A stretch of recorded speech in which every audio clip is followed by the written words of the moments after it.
Fala, meu queridão e minha queridona, eu, professor Alexandre Evangelista, vou conduzir você aos conceitos associados aí aos sistemas e métodos de treinamento na musculação.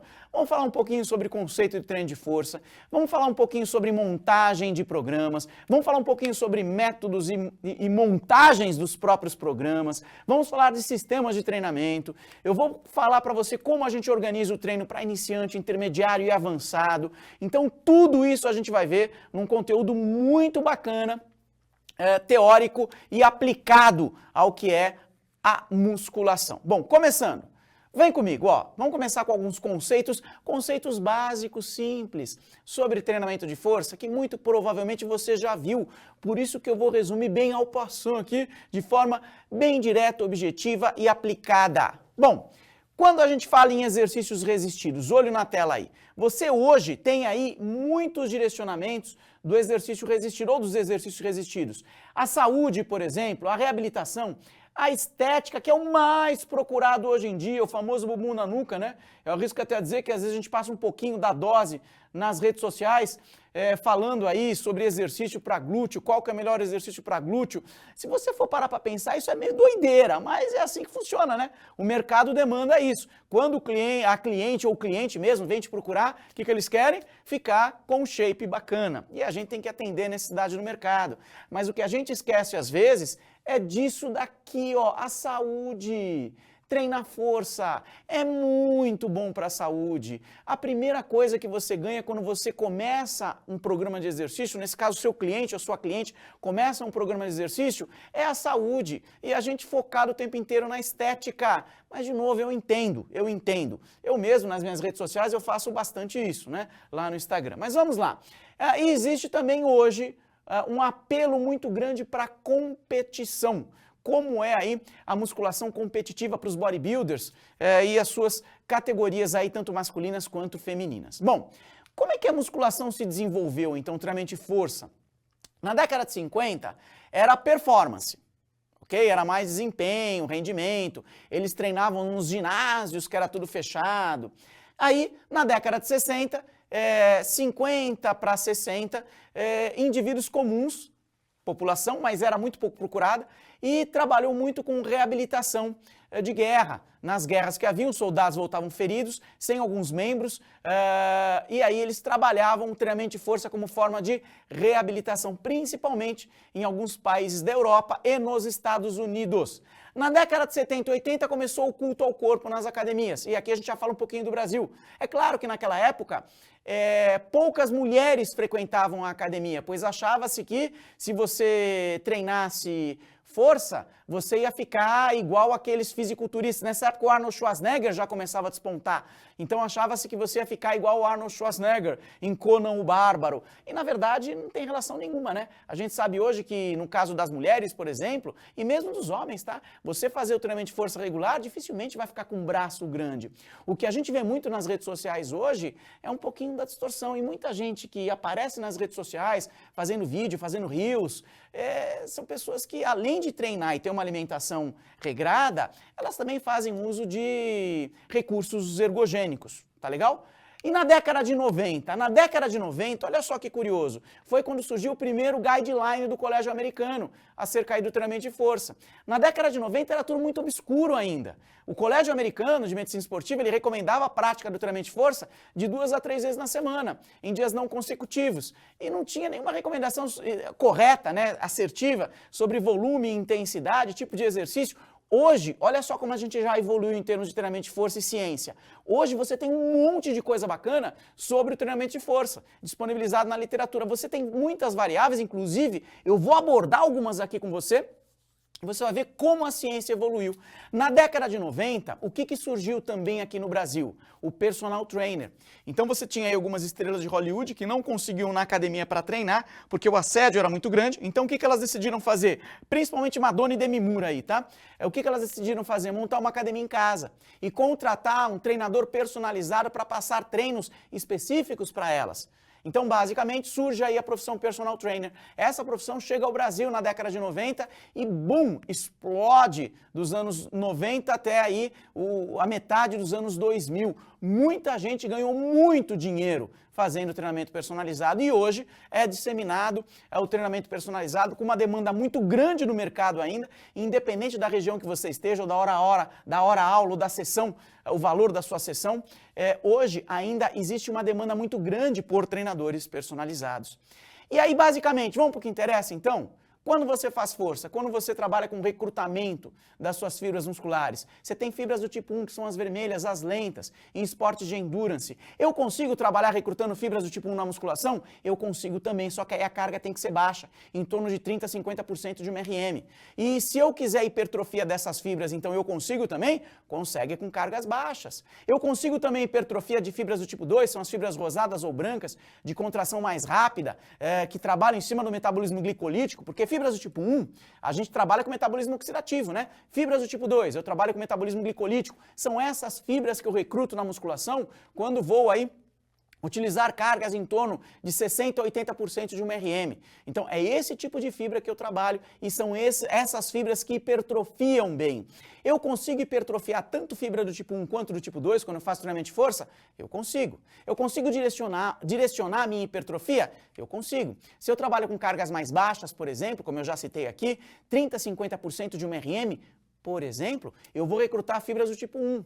Lógico que vai ter o tipo 2 também, mas eu vou hipertrofiar as fibras do tipo 1, eu vou aumentar o padrão de recrutamento dessas fibras. E se eu quiser trabalhar com as duas com cargas baixas, o que eu tenho que fazer? Aí você tem que conduzir os treinos até a falha concêntrica, tá legal? Agora, quando eu estou com cargas mais altas, que eu recruto fibras do tipo 2, necessariamente eu não preciso ir até a falha. Beleza? Eu posso parar de 2 a 3 repetições com o meu cliente antes dele atingir a falha. Então, basicamente, você tem aí as unidades motoras. O que é uma unidade motora? É o neurônio e as fibras musculares que ele inerva. Então, você tem aí unidades motoras associadas às fibras do tipo 2, que são as maiores, por isso que demora mais tempo para chegar ao estímulo, e você tem unidades motoras menores, que inervam aí as fibras do tipo 1. Então, basicamente, unidade motora é um neurônio e todas as fibras que ele inerva. Então, você tem unidades motoras, vou repetir, maiores e menores. As maiores, fibras do tipo 2, demora mais para chegar ao estímulo, para passar lá o estímulo pelo neurônio, tá legal? E do tipo 1, as fibras do tipo 1, as fibras vermelhas, o estímulo é mais rápido. Isso justifica, ajuda a explicar porque quando você começa um movimento, você vai recrutar, princípio do tamanho, né? Primeiro as unidades motoras do tipo 1 e depois as unidades motoras que inervam, melhor dizendo, as fibras do tipo 2. Beleza? Então, basicamente, as unidades motoras aí elas têm tamanho, das maiores para as menores. E é claro, só retomando aí, você tem aí o treinamento de força e alguns processos adaptativos. Quais são os processos adaptativos do treino de força? Já que a gente está falando de bases do treinamento. Então veja, vem comigo aqui, ó. Você tem um gráfico clássico do Sale aí, que o pessoal fala Sale, né, de 92. Hoje ele foi um pouquinho atualizado, mas eu estou usando ele porque ele é clássico. Você vai encontrar ele ainda em muitos livros de treinamento de força. Então você tem no começo do treino aumentos de força. Você tem as adaptações naturais e a hipertrofia ela vem um pouquinho depois. E é claro, se você faz uso de esteroides anabólicos, eu acho super chique. Hoje, tomar bola, usar esteroide, chama-se hormonização.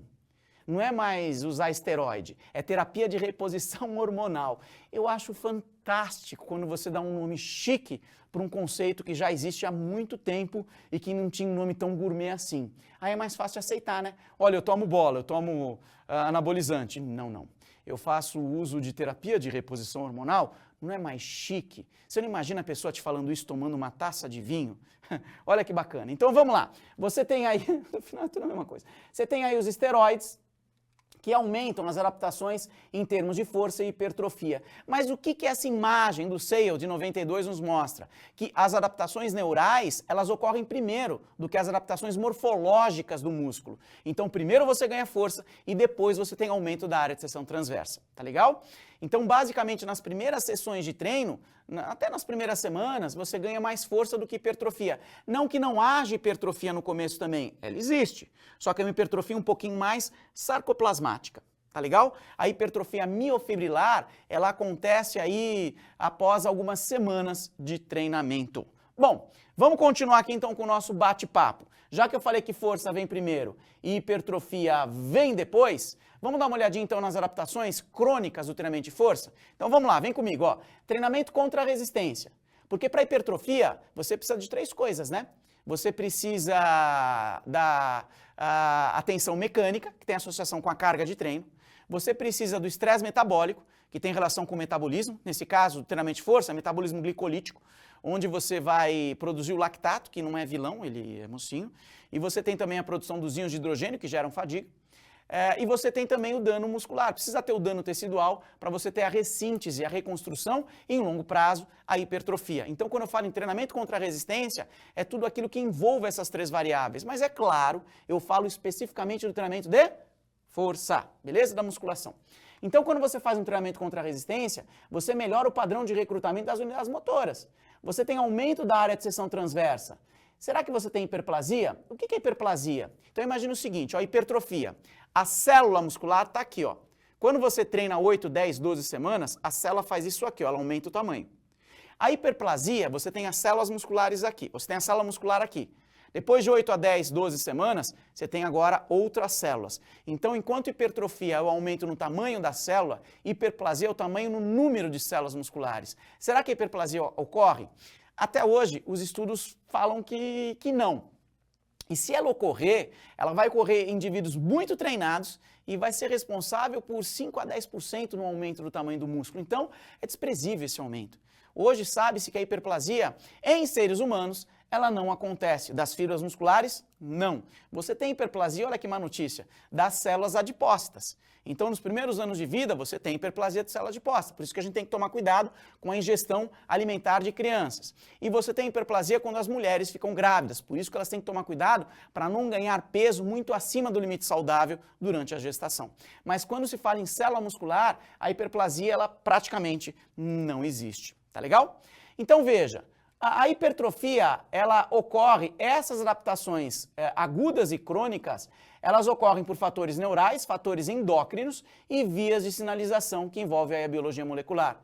Então, se você tem a tensão mecânica, se você tem o estresse metabólico e se você tem o dano muscular, você tem essas vias acontecendo e aí o agudo se tornando mais crônico. E basicamente, quais são então os benefícios do treinamento de força? Lembra que eu falei?